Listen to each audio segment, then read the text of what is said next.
সমাজে সম্মান রক্ষা করতে গিয়া মাঠের জমি বিক্রি করে বাড়িতে আগার জায়গা করছে টাইলস লাগাইয়া, আর সেই জায়গার মধ্যে আঁকতে গিয়া খানা পানা খাইতে, তার জন্য তো দেশের মা বোন বিক্রি করতেছে প্রবাসের মাটিতে, আর তাকে বলাই হাত দামা মামা।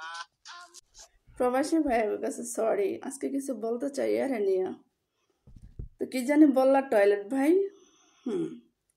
মাটির জমিন বিক্রি কইরা তোমার নানায় বানাইছিল টয়লেট, সেই টয়লেটটা বিক্রি কইরা তোমার মায়েরা দিছে তোমার বাপের কাছে বিয়া, তারপরে তোমার মতো ভিক্ষাও চাইছো এই দুনিয়াতে নাচ্ছা নাচ্ছা, আমাকে দিছে বেচ্চা হয়ে গেছে খাদ্দামা। নো প্রবলেম ভাই, তোমার মতো মেতর কেন নিজের টাকা খরচ করে এই প্রবাসে আসছো আজনবীকে টয়লেট দিতে? মেতর ভাই আমাকে নয় বিক্রি করে দিছে, ঠিক আছে, আমরা খাদ্দামও হয়েছি।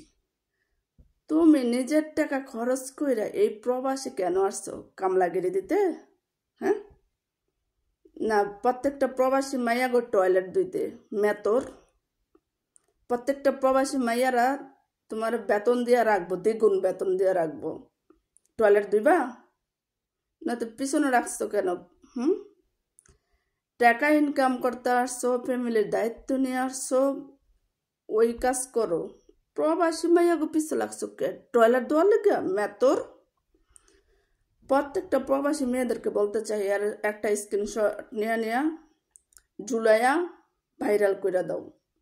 এত পরিমাণ ভিডিও বানায় বেড়ে নিয়ে ভাইরাল করে দিবে, যাতে বাংলাদেশে প্রত্যেকটা মানুষ দেখতে পায়, ওরা যাতে ভবিষ্যতে বিয়ে না করতে পারে, কোনো ফ্যামিলি যেন ওরা মাইয়া না দেয়, সারা জীবন যেন ও এমনিই থাকে।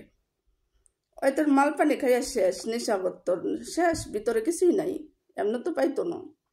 তারপরে ভাইরাল করে দিবা যাতে বিয়ে না করতে পারে। এই হাতে গোনা 4-5টা ছেলে এই টিকটকের ভিতরে, আর হাতে গোনা 4-5টা মেয়ে এই টিকটকের, মেয়ের সংখ্যা একটু বেশি। উল্টা পাল্টা নাচে, দেখো শরীর দেখায় মাইয়াগুলো। আর কিছু কিছু বিগ হাউসের বাচ্চা আছে আইয়া কেন উল্টা পাল্টা বকে খাদ্দামা গো। খাদ্দামা শুধু আজকে লেগে, তোর মাই খাদ্দামা তোর বাপের, তোর বোন খাদ্দামা তোর বোনের জামাইয়ের, খাদ্দামা শুধু আজকারে। আমরা টাকা ইনকাম করি, কাজ করি, টাকা পাই, মাইনে পাই, এতে সংসার চলে, ফ্যামিলি চলে, আমরা সন্তান পালি, মেয়ে পালি, বুঝছস? কথা সাবধানে কবি। দ্বিতীয়বার যদি উল্টা পাল্টা ভিডিও বানাস, তোর যতবার বানাবি ততবারই তোর জুলাম। একটা বোন রিকোয়েস্ট করছে যেন তোর ভিডিওটা আমি ডিলিট করে কথা বলি কিছু, তার জন্য জুলাইছে তোরে, ঠিক আছে? কিছু কিছু পুরুষের জন্য পুরো পুরুষ জাতকে অপমানিত হতে হয়, আর কিছু কিছু মহিলার জন্য পুরো মহিলা জাতকে অপমানিত হতে হয়। এগুলোর বিষ খাওয়া মাইরা বলা উচিত। কুত্তায় খেক কাইলে কি করতে হয়? জুতা দিয়া ইরা মারতে হয়, ঠিক জুতা দিয়া ইরা মারতে হইব।